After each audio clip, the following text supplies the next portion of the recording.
Hello, my name is Jeff Rudd of United People.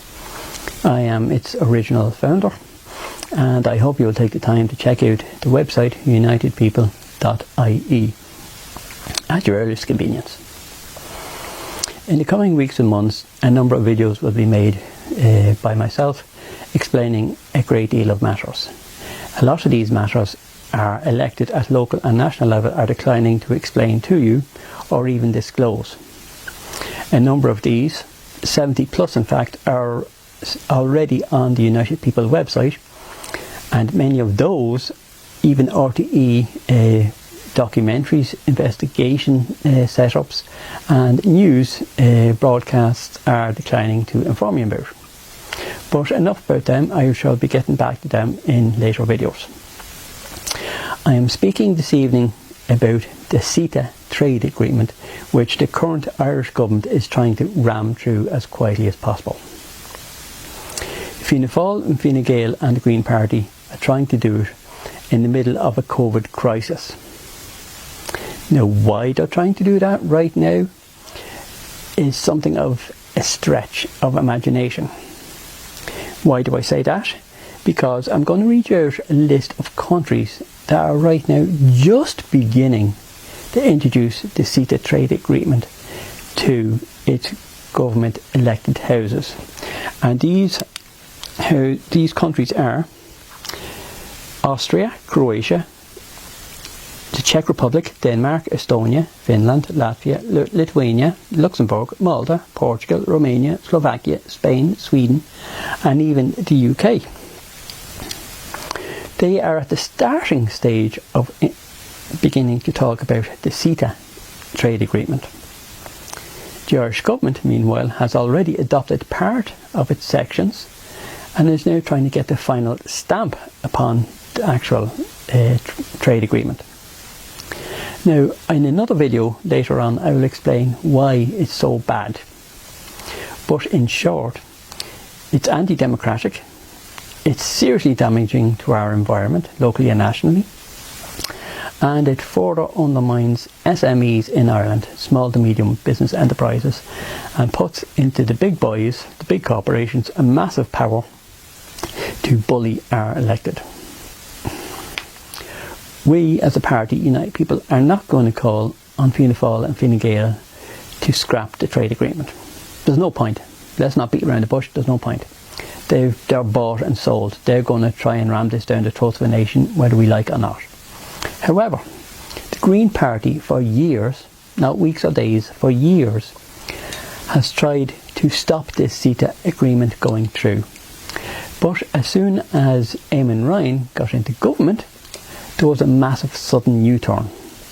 Completely massive, staggering U-turn. Why so? Good question. Ask Eamon Ryan. He says that it's now able to be swallowed. It's more palatable. In other words, CETA is a gun. Rather than having 6 bullets in its barrel, it's now only got 3. Think about that for a second. The dangerous parts in it are still there. The most dangerous parts in it are still there. Ready to be fired, ready to be used, and very, very damaging. They're still there. Examine it for yourself. Google it. Read about the private court system in it. Read about how it undermines democracy, etc. Again, I'll explain these in a later video. But the main thing is that the parts are there that are dangerous, still. Now, the Green Party for years has campaigned against this, from top level to bottom level, days, weeks, years. And now, all of a sudden, Eamon Ryan and an underling with him is saying, oh no, we're going to swallow it now and going to shove it onto the nation. Well, it's not good enough. It's not good enough that you try and do a PR stunt sending it to a committee so it can be looked at and then passed. It's not good enough that you've done a massive U-turn on this. Mr. Ryan, your own party members don't want this. They fought it for years. They didn't fight parts of it. They fought the whole thing. It doesn't matter if you PR that it's been watered down and it's weakened to some extent and some of the bullets have been taken out of it. There's still bullets in it that can be fired at the public that will cost the public not millions of euro, billions of euro. And that's only one aspect. This thing must be stopped. It's going to be a devil of a yoke to get out of once we're actually in it. So I'm calling on the members left in the Green Party to have any integrity whatsoever, to try and stop this thing, to try and stop the boss from ramming this down the throats of a nation. I'm calling on their few remaining members to have any integrity within the Green Party to stand up and say to Mr. Ryan and anybody else that stands with him, we fought this thing for years. Why are you still trying to ram it down the throats of a nation, especially in the middle of a COVID crisis when we can't even organise ourselves into groups to object to it? The method that they're using to ram this in is deceitful, it's dishonest, it's disgraceful. We shouldn't accept it. We shouldn't accept the process in which it's been rammed down on us, never mind accept the treaty itself. So I beg you, the listener, contact by email, by phone, by text your local elected, contact your national elected. Even if it's only one line, 2 sentences, 1 paragraph. Ask them to ask others above them what the hell is going on and why are they doing it right now. We cannot accept the CETA trade agreement.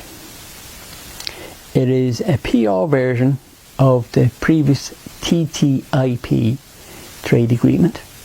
When they couldn't shove that down the throats of the people of Europe, they've now switched to the CETA version of it. More PR'd, more rewarded, but at core fundamentally the same damaging, massive thing.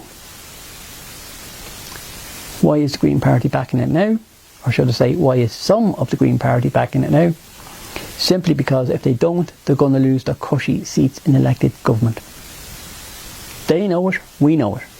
And we know that they know this. CETA must be stopped. Hashtag stop CETA. I'm Jeff Rudd. Thank you for listening.